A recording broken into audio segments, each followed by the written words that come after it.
गायत्री महाशक्ती ही एक अशी दिव्य शक्ती आहे ज्यात ज्ञान, सामर्थ्य आणि विश्वचेतना हे सगळं काही सामावलेलं आहे. चला तर मग आज आपण या दिव्य शक्तीच्या 3 मुख्य रूपांबद्दल जाणून घेऊया. चला सुरुवात करूया त्या पवित्र गायत्री मंत्राने, जो सद्बुद्धीचा मंत्र म्हणून ओळखला जातो.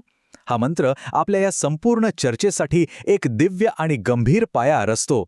गायत्री महाशक्तीची ताकद किती अफाट आहे हे आपल्याला या एका गोष्टीवरूनच समजतं. क्षत्रिय कुळात जन्मलेले विश्वामित्र केवळ वेदमाता गायत्रीच्या कृपेने ब्रह्मर्षी पदापर्यंत पोचले.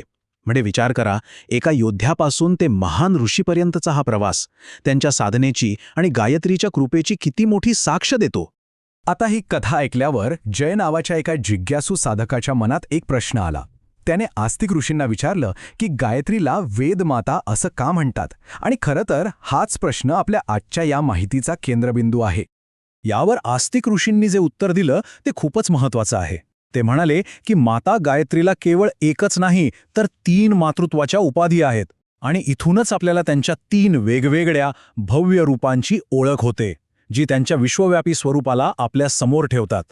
चला तर मग त्यांच्या पहिल्या रूपाबद्दल जाणून घेऊया, वेदमाता.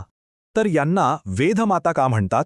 कारण असं आहे की जेव्हा सृष्टीची सुरुवात झाली तेव्हा त्यांनीच ब्रह्मदेवाला वेदांचं ज्ञान दिलं, आणि त्याच ज्ञानामुळे पुढे ज्ञानविज्ञानाचा विस्तार होऊ शकला. सोप्या भाषेत सांगायचं तर त्या ज्ञानाचा मूळ स्रोत आहेत. पण त्या फक्त ज्ञानाचा स्रोत नाहीत. गायत्री महाशक्तीचं दुसरं एक रूप आहे देवमाता. आता बघा, सृष्टीचं कार्य चालवण्यासाठी देवशक्तींची गरज असते. मग या देवतांना शक्ती कुठून मिळते? तर ती देण्याचं कार्य माता गायत्री करतात. त्यांच्याच शक्तीतून देवत्वाचा विकास होतो. म्हणूनच त्यांना देवमाता असं म्हणतात.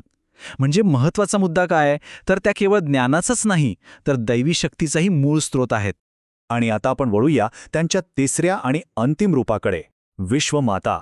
असं होतं ना कधीकधी की जगावर अविश्वास, वाईट विचार आणि नकारात्मक भावनांचा जणू काही अंधारच पसरतो.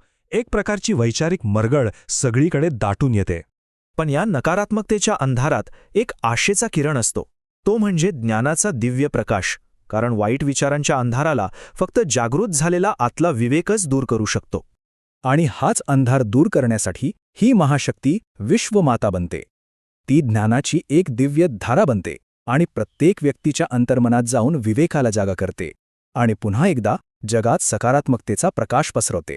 तर चला एकदा पटकन या 3 रूपांचा सारांश पाहूया. पहिलं, वेदमाता म्हणजे ज्ञानाची जननी. दुसरं, देवमाता म्हणजे दैवी शक्तींची जननी. आणि तिसरं, विश्वमाता म्हणजे संपूर्ण विश्वाची जननी, जी आपल्या आतल्या विवेकाला जागृत करते. आणि म्हणूनच जसं आस्तिक ऋषींनी सांगितलं होतं, म्हणूनच गायत्रीला वेदमाता, देवमाता आणि विश्वमाता म्हटले जाते.